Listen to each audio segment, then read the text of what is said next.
কাঁথিতে কবরের মধ্য থেকে দেহ বের করে সেলফি, আটক যুবক, চলে বেধড়ক মার এলাকাবাসীর। খবর পেয়ে ঘটনাস্থলে কাঁথি থানার পুলিশ। আটক যুবককে উদ্ধার করতে গিয়ে জনতা পুলিশের বিশাল খণ্ডযুদ্ধ বেঁধে যায়।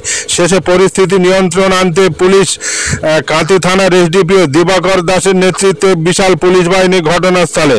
আটক যুবককে গুরুতর জখম অবস্থায় উদ্ধার করে দারুয়া মহকুমা হাসপাতালে পাঠায় পুলিশ। পুলিশ সূত্রে জানা গেছে, যুবকের বাড়ি পূর্ব মেদিনীপুর এলাকার এগরা থানা এলাকায়। যুবকের নাম প্রভাকর সিট, বয়স 33। চলুন বিস্তারিত দেখে নিই।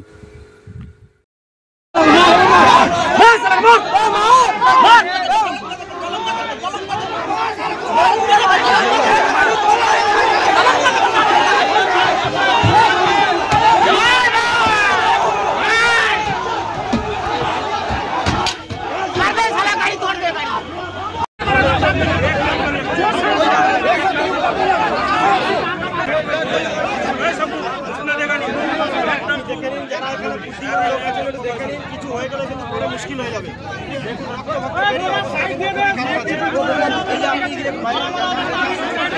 দেখছেন সবাইকে সবাই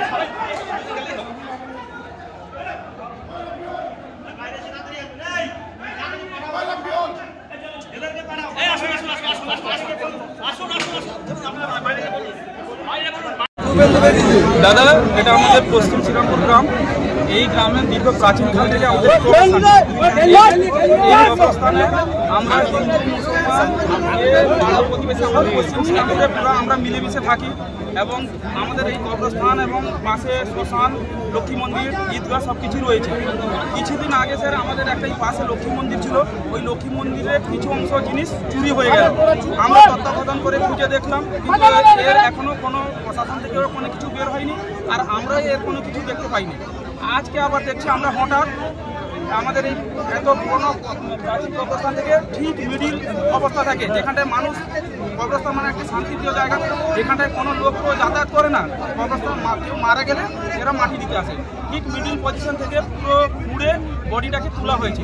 বডিটাকে তুলে ওর একটা বাঁশ দিয়ে ওটাকে ঘিরে, মানে ওই ব্যক্তিটা কী করেছে, এ নিয়ে যাওয়ার উদ্দেশ্য না, কিন্তু এটাকে রেখে দিয়ে পালানো হচ্ছে, যাতে আমরা পরে জানতে পারবো। আমরা যখন দেখতে পারবো একটা লাশ তোলা আছে, তাহলে ভাববো নিশ্চয়ই কোনো হিন্দু ভাই এখান থেকে লাশটাকে তুলেছে, তাহলে আমাদের মধ্যে একটা বিভেদ সৃষ্টি হবে। দিলে আমরা এখানটায় মারপিট খুনাখুনিতে আমরা চাই স্যার আমাদের মধ্যে গ্রামের মধ্যে সব কিছু শান্তি থাক। এবং আপনারা প্রশাসন দপ্তর থেকে এসেছে, এই মানুষটি কে পাঠিয়েছে, এ কেননা এর মোবাইল আমরা চেক করে দেখেছি, এই মোবাইলে আছে অ্যাক্সিস ব্যাংকের অ্যাকাউন্ট এবং যথেষ্ট ভদ্র ব্যক্তির পরিচয়। আমরা চাইছি এই মানুষটার পিছনে কে পাঠিয়েছে বা আমাদের এই শান্তিপ্রিয় গ্রামকে কে এত অশান্তি লাগানোর চেষ্টা করেছে। আমরা এখানটায় আমাদের স্যাররা এসছেন, ওনাদের বক্তব্য মিডিয়াতে দিন যে আমরা এখান থেকে ওই ব্যক্তিকে নিয়ে যাব এবং শান্তি সম্পূর্ণভাবে যাতে এর আগে সঠিক তদন্ত হয়, সম্পূর্ণ এর তথ্য না যাচাই করে ওই ব্যক্তিটাকে ছাড়া যাবে না। এবং ওই ব্যক্তিটি ওর আগে কি ঘটেছে না ঘটেছে বা এর পুনরায় আর কোথায় কত কবরস্থানে এইভাবে তুলেছে, দাঙ্গা লাগানোর চেষ্টা করেছে, এটা আমরা সঠিক তথ্য জানতে।